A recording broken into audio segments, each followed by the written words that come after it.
Welcome to the Settle Your Side Hustle podcast.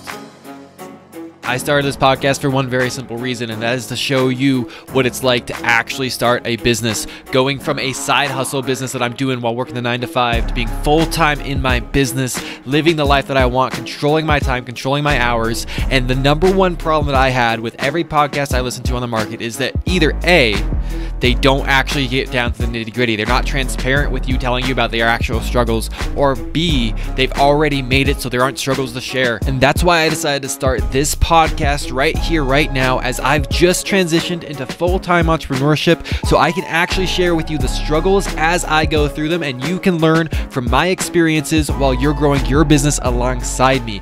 Now, let's get into the show. What is up, side hustlers, entrepreneurs, business builders, and dream makers? Welcome to the Settle Your Side Hustle podcast, episode number 12. Today, I want to talk to you guys about something that we like to call offer fatigue. Before I do that, before we get into that, I want to share with you guys something that is just an interesting side effect of being self-employed and working remotely. One of those things that you learn is that you have to make the decision for yourself whether you should work while sick or not, because in a very practical way, you can. You're not around other people, you're online, it's virtual, and you might feel as a business owner, as the person who runs a company, that you have a responsibility to keep working while you're sick. And the reason I'm mentioning this is because I woke up this morning with a sore throat and a stuffy nose. And so clearly recording this episode, I'm recording while sick. I don't know if you guys can hear it in my voice or not. I can't really tell, but I am probably coming down with a cold. And if so, this is probably the third cold I've gotten in the last year, which is a lot for me, which is probably evidence towards, we moved to another state, so there's different climate and stuff. Also, just the reality that, stress weakens your immune system, and I have been quite stressed as a business owner, as you guys know. And so you got to make those decisions on whether you should work or not. And at that point, because it doesn't affect anybody else, it's really just on you to decide what is best for you, what is best for your business. And right now, I still feel cognizant. I still feel like I can think well. I can articulate my thoughts. I'm not in brain fog. And because of that, I'm working. If I was in brain fog, I wouldn't be working. Which brings me to something that and this is kind of why I wanted to mention it in the first place, that I want to let you guys know on this podcast.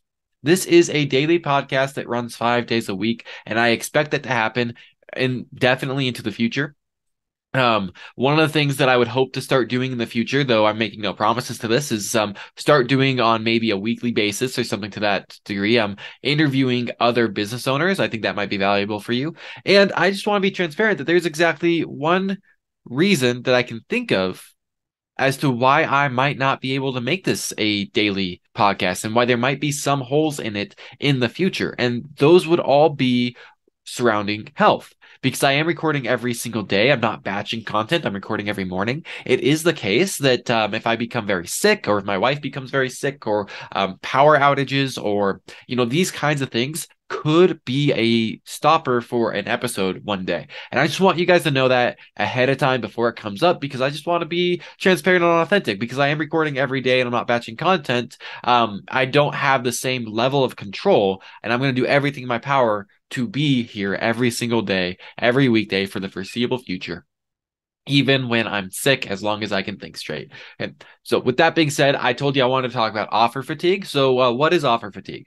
Offer fatigue is this idea that if you keep presenting the same exact offer to the same exact audience, eventually the audience stops responding to it. And there's a lot of reasons that this happens. One is saturation. They've already seen the message, and everyone who's going to respond to the message has already responded. This is something that you'll see on an email list, or any audience that you kind of own. If you own a Facebook group, things like that, you'll start to see that your audience over time responds less and less to the same offer.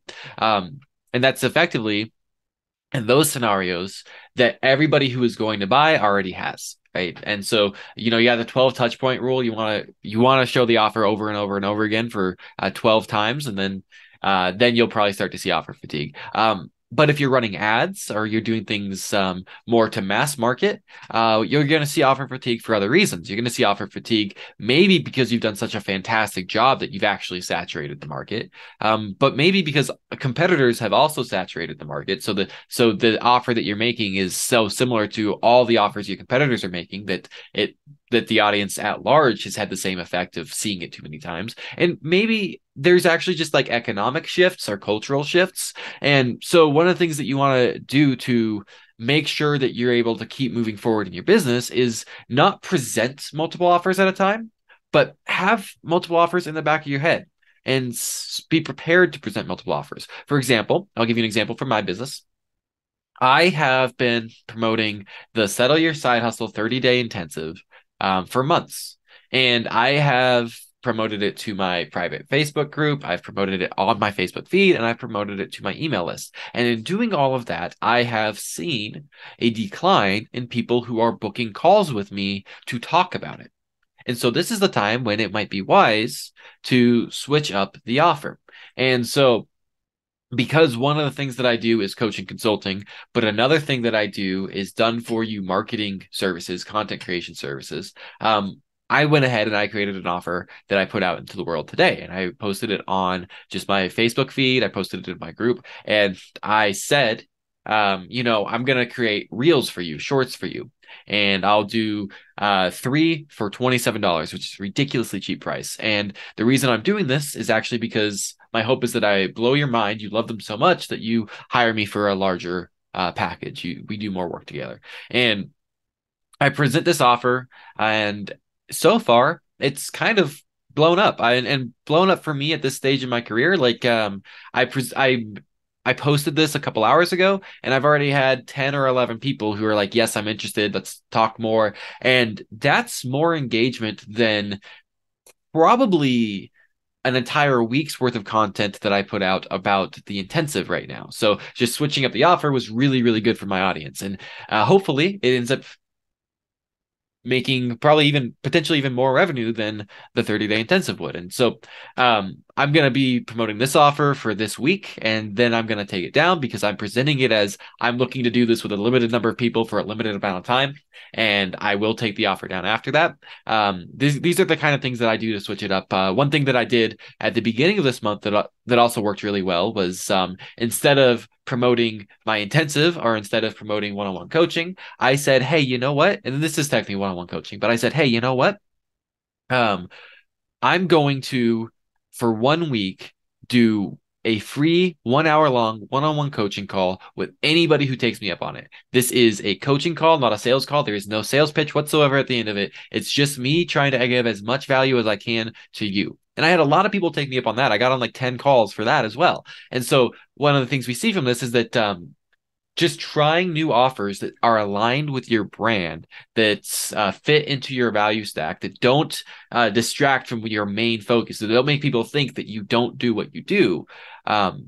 It can be really, really healthy in just spurring up energy in the same audience. And at least that's been my experience. And so far, it's working really well for me when I keep that in mind and I try new things that aren't disaligned from my current brand. You don't want it to look like you're doing a million different things. You want it to look like there's a million different ways that you do one thing. So that's all that I wanted to share with you guys today. I am not changing the offer that I have for you guys just yet because it's a really cool free gift where I have a list of 50 proven side hustles that you can do with just a laptop. I have the checklist of the 11 tools that I recommend you use to get started. Most of them are free. And I have a free Facebook group where I do a weekly training every Monday about how to build your side hustle business. All of this is free, and all of this is in the link in the description. So if you want access to any or all of that, go ahead and click on the link. It's going to ask you for your name, your email, and your phone number so I can send you the information. And then it's going to redirect you to the group and give you access to all the goodies. So go ahead and jump on that, and I'll talk to you guys tomorrow.